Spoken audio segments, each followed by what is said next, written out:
अभी करंटली कौन है सबसे पावरफुल इंसान दुनिया में? ओके। तो तो ना एक कुछ बंदा रिसर्च है। कर रखी है आपने मुझे ऐसा लग हाँ, रहा है। ये मैंने मतलब हमारा ये तो लेटेस्ट पावरफुल है मतलब अभी यही चल रहा है भाई साहब करंटली? इससे ज़्यादा कोई है ही नहीं पावरफुल। आप अच्छा। सोचो एक बंदा है, हुँ, जो 97 लाख करोड़ रुपीज़ कंट्रोल कर रहा है। अच्छा। 70 कंट्रीज़ में इसका इन्वेस्टमेंट है। 70 कंट्रीज़ में इन्वेस्टमेंट है। हुँ, 2008 का क्राइसिस होता है, वॉरेन बफेट के बाद सबसे पहला कॉल इसको जाता है कि आके बचा लो। 2020 के कोविड के क्रैश के बाद सेंट्रल बैंक इस बंदे को बोलते हैं आके बचा लो। ये है लैरी अच्छा। फ्रिंक, ब्लैक रॉक का मालिक। अब आप चीज़ को हुँ। समझो।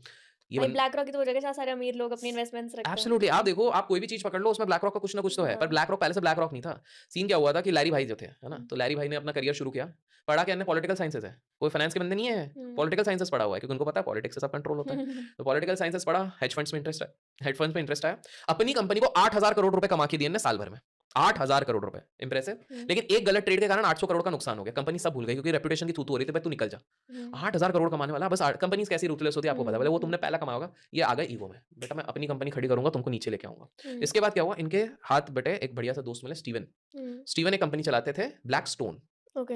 तो स्टीवन बोला भाई आ जाओ हाथ मिलाते हैं, मिले हुँ, जो सुर मेरा तुम्हारा हुँ, तो साज बने हमारा जो भी है। हुँ, तो उन्होंने हाथ मिला लिया।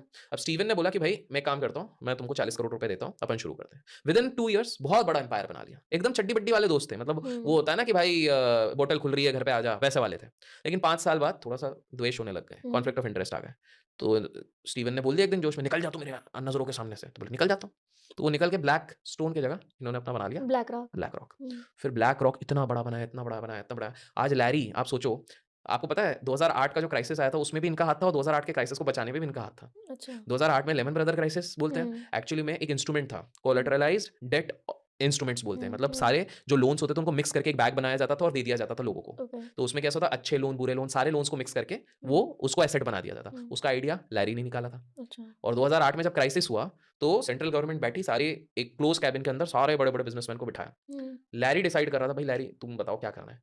अच्छा इसको 10,000 करोड़ दे दो, इसको 2,000 करोड़ दे दो, 3,000 करोड़ इसको दो, इसको मरने दो। और हुँ, ये सारी कौन-सी कंपनीज़ थी? लैरी कैसे डिसाइड कर रहा था? जहाँ-जहाँ, जितनी-जितनी उनकी इन्वेस्टमेंट थी ना, उन कंपनीज़ को वो बचा रहे थे। अच्छा। और सेंट्रल बैंक उनकी सुन रही थी। 2020 में जब पूरा मार्केट क्रैश हो गया, तो ये व्यक्ति जो 97 लाख करोड़ रुपीज़ कंट्रोल कर रहा है, उसको अप्रोच किया सेंट्रल बैंक ने, भाई बताओ अब क्या करना है? इसको बचाओ, इसको बचाओ, इधर पैसा डालो, इधर पैसा डालो, इसको मरने दो। हुँ, तो आप सोचो कितना कंट्रोलिंग पावर है।